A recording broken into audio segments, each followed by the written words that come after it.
It is a brand new week, and it's a brand new episode of Locked On Royals on the Locked On Podcast Network. As always, I am your host, Jack Johnson, and we have three very interesting segments to get into today. We're going to start it with why I think the Royals are going to move Salvador Perez in the offseason. Secondly, let's talk about those umpiring problems in Philadelphia and what Major League Baseball can do moving forward. And lastly, I've got a few guys now that I do not think are a fit for the 2024 roster. All of that is coming up next on Locked On Royals. You are Locked On Royals, your daily Kansas City Royals podcast. Part of the Locked On Podcast Network, your team every day.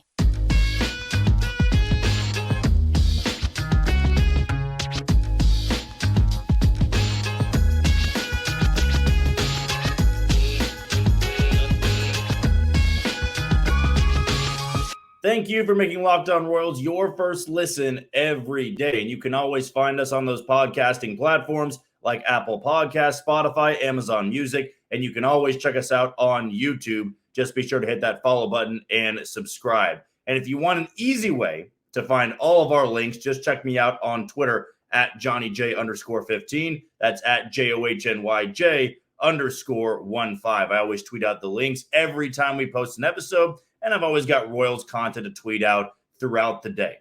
So if you want to do that, again, Twitter handle is at JohnnyJ_15. That's at JOHNYJ_15. I thought this was the perfect segment to open up here on a Monday because Josh Vernier, Royals insider, went on 610 Sports Radio today and along the line said that it's likely the Royals move on from Salvador Perez in the offseason. And when I say move on, when he means move on, of course, we all know that means trading away because the Royals entertained it at least at the trade deadline. We all found out the reports, the teams that were interested. Seemed like the Marlins were interested, the Padres were interested, and the Chicago White Sox, a division rival, was very interested because of the connection he had with Pedro Grifol. But I think this more so comes back to Kansas City than just teams that are interested. When you look at the state of the Royals, where they are right now, where they're going to be in 2 years, of course, you could never predict what's going to happen 2 years from now. But I think the Royals are finally understanding where they're at in this rebuild and how Salvador Perez fits into it. I think in the past, under Dayton Moore, and you go to 2018, 19, 20, 21, and 22, I think a lot of those years, the Royals either believed they were just a few years away from contention, or it more so came down to the fact that Salvador Perez didn't want to leave Kansas City. He was never going to entertain that idea. Now we are fully aware that J.J. Piccolo, one, entertained the idea at the deadline. He was fielding offers for Salvador Perez. And the second thing we found out was that Salvy, if it meant that it bettered Kansas City and it bettered himself, then he was going to waive his 10-5 rights. So those are two things that were always blocking trades in the past. When Dayton Moore was there, I don't think he ever entertained a trade for Salvador Perez. He knew how much he meant to this city. He knew how much Salvy, loved Kansas City. He loved the fan base. He just didn't want to entertain it. And he probably thought this team was a lot closer to contention than where they are right now. For the Royals, though, they now understand to be a true contender. This isn't to say you can't fight for a postseason spot in the next couple years, but a true contender. When I mean a true contender, I mean what Baltimore did. Baltimore's in first place, nearly 30 games over 500. That's a true contender. You can compete for a postseason spot in the Central. You're not going anywhere. You are likely to be eliminated in the wild card round or shortly after that. You're not really a World Series contender. The Royals are years away, if ever, from that. To compete, though, I think you really have to evaluate where you are and how certain players help you.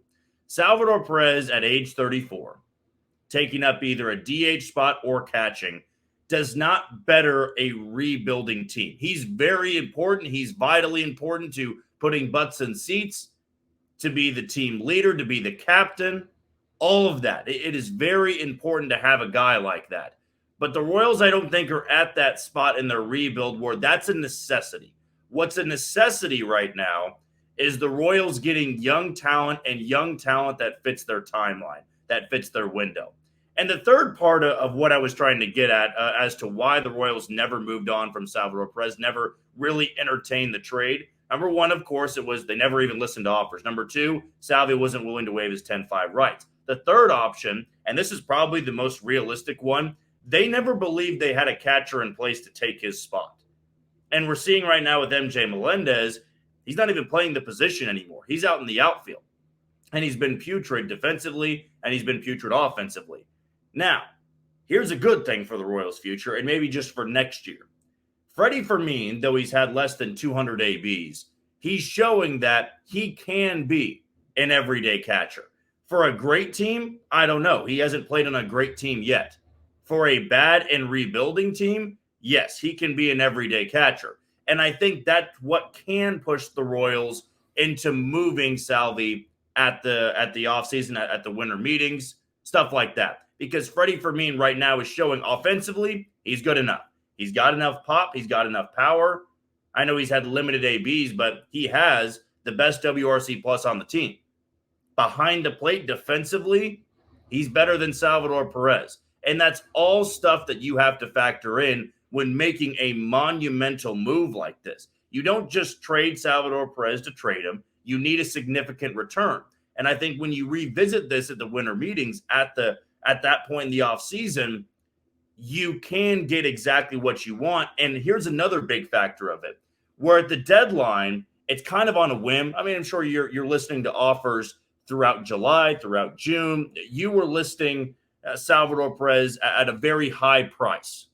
You were putting Salvador Perez out there for other teams, but all of those teams, with the exclusion of the Chicago White Sox, were contenders. And if you are a rebuilding team, one of the things that probably makes you hesitate is trading away one of your best players, an icon, to a team that's going to be really good or is really good, and you have to see or you have to go through to get to a World Series, to get to a postseason, to get through in a division, which is why I think the White Sox trade is unlikely. You trade into the National League, the schedules aren't the same or what they used to be. You can see some of those teams over and over and over again. But at the winter meetings, you could have a subpar team, a team that was fourth place or fifth place, and say, we need a catcher. We need a middle of the lineup type of guy. We would love to give you this, this, and this for Salvador Perez. I think Miami makes a lot of sense, though Miami is contending for a postseason spot.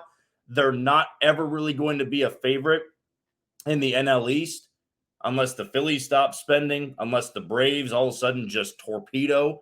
But it's going to be a while.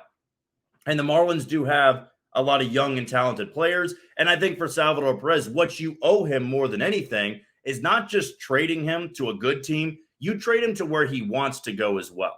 You don't just trade him to Washington and say, good luck. We wish you the best. Go have fun playing for another 100-loss team. Now, the Royals can trade him to somewhere that has a loaded system, has major league ready guys and guys down in high A and double A. And I think Miami needs a guy like Salvador Perez. He fits that roster. And I think when we get to the winter meetings, or maybe it's before that, maybe it's November, you get to that point in the season, or the offseason for that matter, the Royals are going to be taking this very seriously. And I do think they are going to move him. Now, from what I've heard from Josh Vernier, at least on 610 Sports Radio, what I've seen on Twitter, Royals Farm Report also tweeted that out, what we saw at the deadline, it's now more likely than ever because you do have somebody that can replace Salvador Perez. To his extent, no, I don't think anybody's ever going to live up to that name, but Freddie Fermin can be the everyday catcher for this team in 2024. I think from what I'm seeing right now, I'm sure there's signs for regression. Guys have to adjust, but he's the best option right now. You don't need to go trade for a young guy and make him the everyday starter. Freddie Fermin can play behind the plate better right now defensively than Salvador Perez. He's having a fantastic offensive season, and it doesn't really feel like a flash in the pan. He had good numbers in the minor leagues. He's a little bit older, but he's a stopgap guy. The Royals never had a stopgap guy. They tried that 1 year with Martin Maldonado, flipped him for Mike Montgomery, wasn't good enough, right? You trade an icon like this, you need a stopgap guy for 1 to 2 years, and then if you're really contending, then you can either have another guy in line to replace Fermin, or you go out through free agency and bring in somebody you really like. But the catching position is kind of a dying breed now. You see a lot of teams out there, good teams at that. They don't really value offensively, the catching position, which is why Salvador Perez is kind of 1A. He's out there. He's off the wall. He's an anomaly. He's a power hitting catcher, not great defensively, but good teams. Take Texas, for example. They went out there and got Austin Hedges at the deadline. Not very good offensively, great behind the plate. You look at somebody like Jonah Heim, who's really had a power surge, of course, before the injury in Texas as well, but he was great behind the plate, but he was never a great offensive bat. Maldonado's still catching for the Astros. He's not good offensively. He's great behind the plate. So you can trade away Salvador Perez, who's much more of an offensive threat than behind the plate. You can get a lot in return. And the catching position, you don't need to worry about having a top 5 catcher in baseball. You can compete with a guy like Freddie Fermin. And Freddie Fermin, to me, is showing he is an everyday player. But if this really is it for Salvador Perez, an unfortunate season to go out on, but I at least am going to start treating this like this is it for him. I'm going to cherish every single one of these games, every single one of his ABs, because he's probably behind George Brett, the second most popular player of all time. An icon. A guy that from day one, at age 21 in Tampa, debuting, made his mark on the franchise and has taken it all the way into this season. But if you can get serious young talent in return and you feel confident in Freddie Fermin, it's a no-brainer. Give him a chance to compete in postseason. Give him a chance to compete for a team that he would love playing for, and get yourself set up for a better timeline, a better window of contention. So will Salvador Perez be moved in the offseason? Let us know in the comments below. All right, the next thing I want to get into here is the umpiring problems that were fully on display at Citizens Bank Park in Philadelphia this weekend. Both teams got screwed over, but I'm going to tell you why it upsets me so much. That's coming up next on Locked On Royals. You are tuned into Locked On Royals on the Locked On Podcast Network. I'm your host, Jack Johnson. You can always follow me on Twitter at JohnnyJ_15. That's at JOHNYJ_15. Before we dive into the umpiring problems that occurred in Philadelphia, let's give a shout out to one of today's title sponsors in Dave.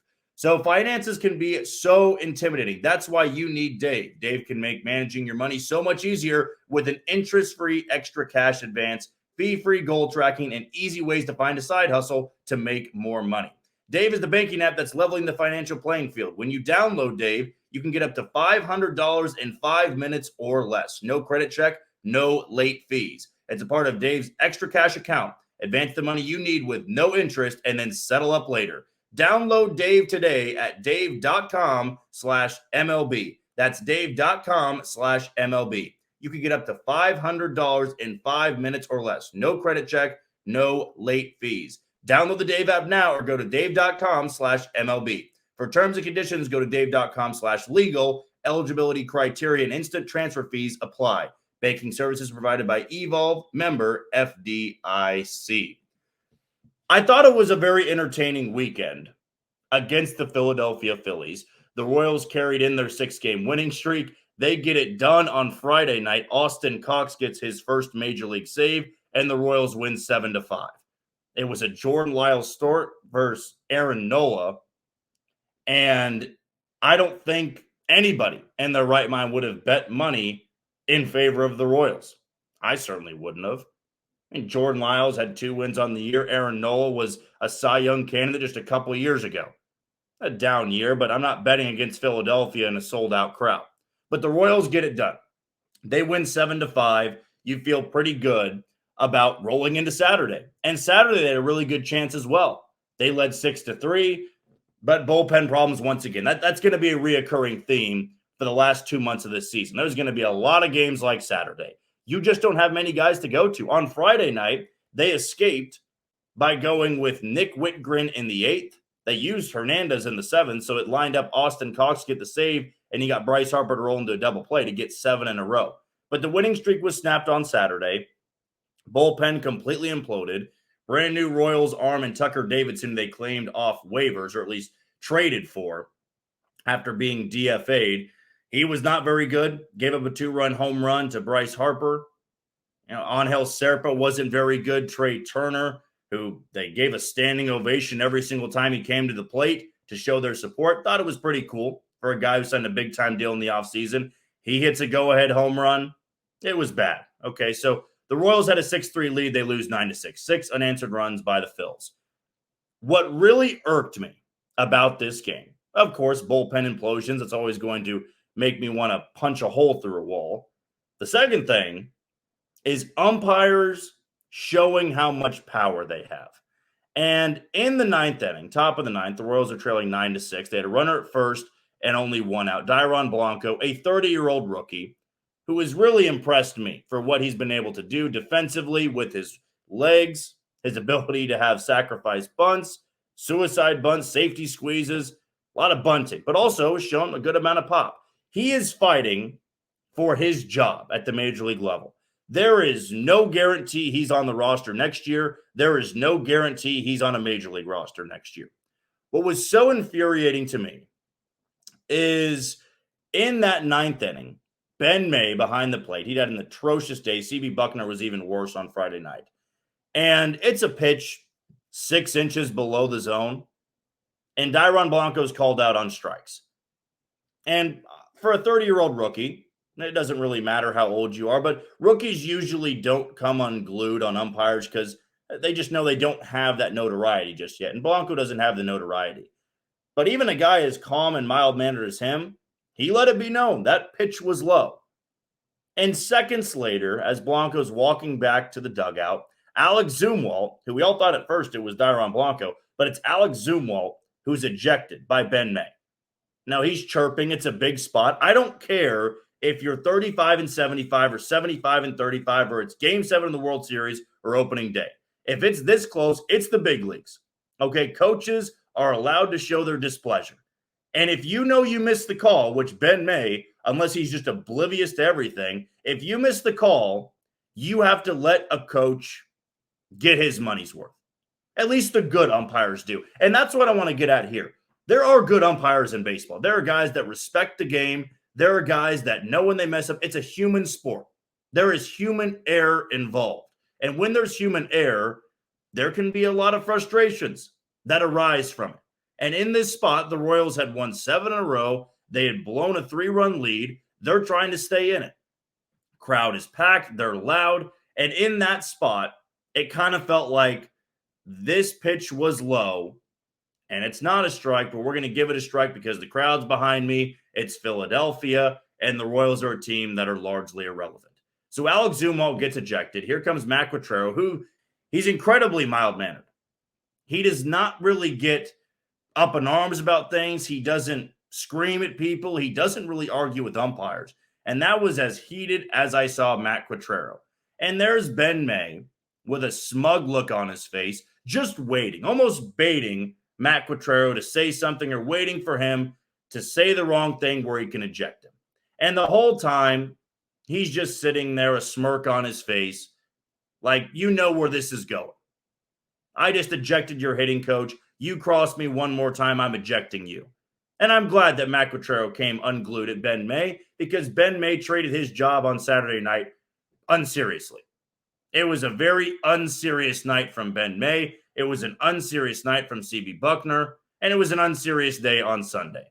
My issue with umpires in baseball is that there are too many guys that hold power and know they hold power, and they're going to dictate the outcome of a game. Now, the Royals did not lose on Saturday because of Ben May's umpiring. Let's get that very straight. They lost because their bullpen is not very good, and the Phillies have a lot of stars and offensive power in that lineup. You mix that combination together, bad pitching in the bullpen, young guys, and great established big leaguers that have big-time pop, it's a recipe for disaster when you have a team with a bad bullpen. But the ninth inning, it wasn't so much the call as the behavior afterward. If you miss a call, if you have a bad zone, and it's in that spot, you have to give Alex Zumwalt longer than 5 seconds to voice his displeasure. And you know what? I don't care what he called you. I don't care what was said. For Matt Quatraro, I don't care what he called you. I don't care what was said. You let him get his money's worth, and if he doesn't leave after a minute, then you can eject. A lot of great umpires do that because they know in that spot you can be pretty upset. The Royals have won 7 in a row. They're fighting for an 8th. It's been competitive. And you know what? A lot of fans had said, well, Q never fights for his guys. He doesn't care. He's got no fire. That showed a lot of intensity. That showed a lot of passion. And it's because he is a mild-mannered guy. He's not going to do that every single time. But when he does it, it's damn well warranted, right? If I'm Ben May and I've pissed off Matt Quatrero, I feel like I've made the wrong call, because there's been multiple times. There's been a 50-50 call or a bad call, and Matt Quatrero comes out, he argues, but he's not doing what he did on Saturday. And that's why I think it's so unfortunate in baseball that you could have a guy like Dairon Blanco who's fighting for a spot. He's fighting for his major league career. This is a tryout for him, and you screw him over like that. And the unfortunate thing is Ben May will never lose his job. Ben May will never have to answer any questions after the game. That only really happens in big-time postseason games where there's the pool reporters and they can ask an umpire, but you know what they can say every single time and never face any repercussions? I thought it was a strike. I thought he was out.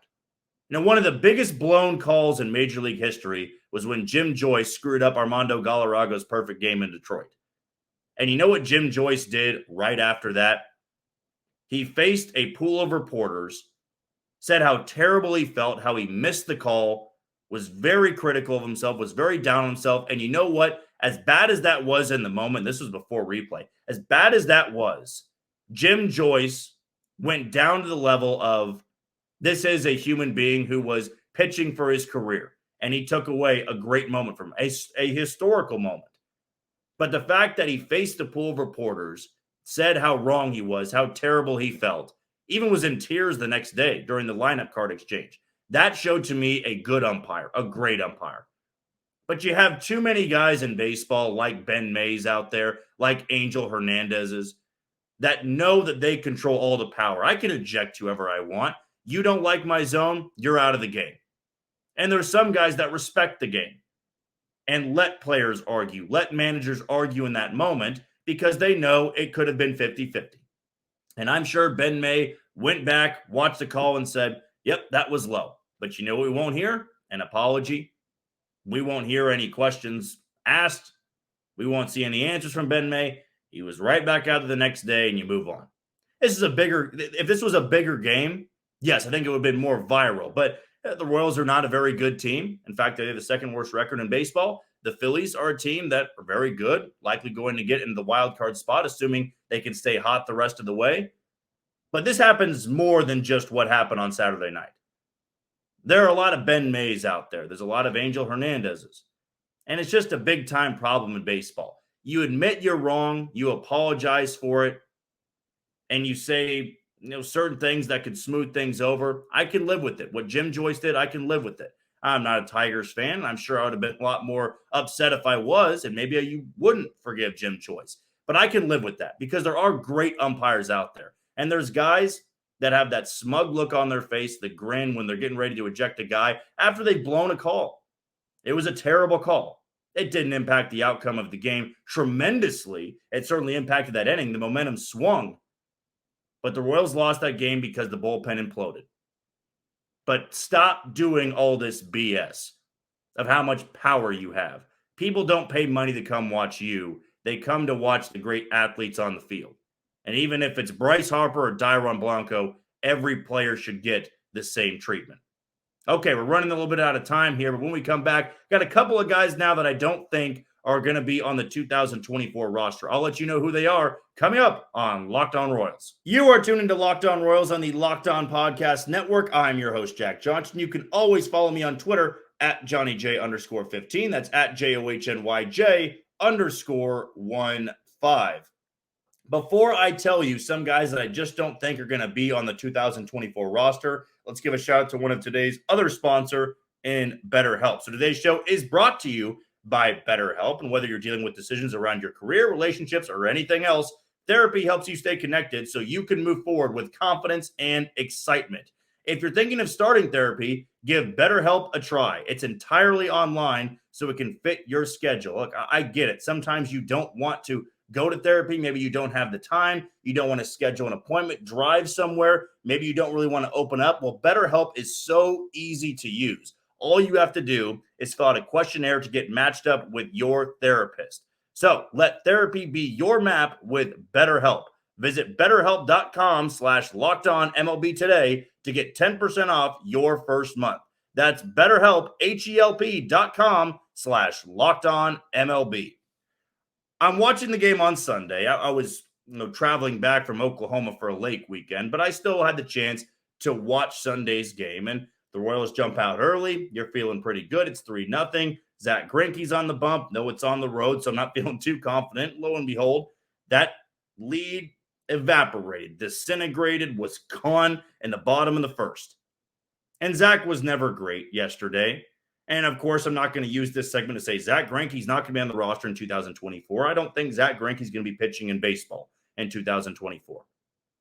But as I see that the bullpen guys filter in a little bit for the Royals, and some guys that are really using this as a tryout, I thought to myself, who are really going to be guys that I get worked up about in these final 2 months? And who are guys I'm just going to really shoo away from my thoughts? You kind of get what I'm putting down here is that you're going to have guys that you get frustrated with their performance, or you get really excited for their performance based on how they perform in these last 2 months, because they are going to be on the 2024 team. When I watch the Royals tonight against Boston, I'm going to be worried about Maikel Garcia, Bobby Witt Jr., Freddie Fermin if he plays.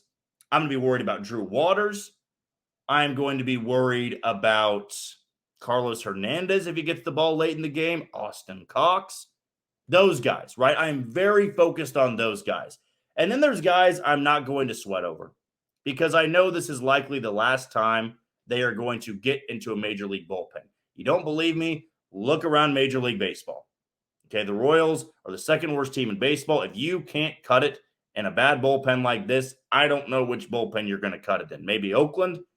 I don't really know. But to me, I think the bullpen is going to be purged a little bit in the offseason. You'll pick and choose a few guys. Like right now, I think Carlos Hernandez stays. I think Austin Cox stays. And then it's up in the air. I saw John Heasley come in and look disastrous on Sunday. He gives up a 2-run bomb to Nick Castellanos, who had a great series against the Royals. And Jonathan Heasley is a guy that I wanted to believe in. He had that one outing in Minnesota. He's pumping 97, 98, 99. And I go, wow, they fixed him. Not really, but you know what I kind of mean. They found the velocity a little bit. There's something to work with. John Heasley's not a fit for the 2024 team. Tucker Davidson, he just got to Kansas City. I can't really say he is or isn't a fit just yet. Let me see a couple more outings. And this isn't about the Nick Whitgrens. This isn't about the Taylor Clarks. These are about guys that could be on the roster. They're not one-year deals. They're not minor league deals. I think it's safe to say Edward Olivares is not going to be on this roster in 2024. I think that it's safe to say somebody like, a Dairon Blanco. We just talked about him. I don't think he's going to be on this roster in 2024, depending what the outfield depth looks like. Maybe a guy like Kyle Isbell isn't going to be out there. But more so, it's going to be about this bullpen, about this starting rotation. Greinke's going to be gone. I'd imagine they move Jordan Lyles elsewhere or just cut bait on that contract. John Heasley, he's not going to be there. James MacArthur, I'm starting to struggle with how the Royals saw a lot there to give up a low A guy, a high A guy. It doesn't make too much sense to me. I'm not sure what they saw in James MacArthur aside from his curveball and the spin rate on it. There's going to be a lot of tryouts for this young team, a lot of bullpen guys, but you can start to wonder, is Alec Marsh going to be on the team? I don't think he looked very good on Saturday. He hasn't looked very good in the starting rotation with the exception of one start against the Tampa Bay Rays. A lot of moving parts. And I think this bullpen is pretty much going to get purged. So you ask me, who's not a fit? I would say everybody in this bullpen but Carlos Hernandez and Austin Cox are not going to be there in 2024. I think the Royals are going to start to try to find guys from other spots out there. But maybe that's kind of a boring segment. Maybe that's something you read into a little bit. Maybe it's a Captain Obvious statement. But nonetheless, that's going to do it for another edition of Locked On Royals on the Locked On Podcast Network. You can always check us out on all those podcasting platforms like Apple Podcasts, Spotify, Amazon Music, and on YouTube. You can also follow me on Twitter at JohnnyJ_15. That's at JOHNYJ_15. But until tomorrow, you take it easy, Kansas City.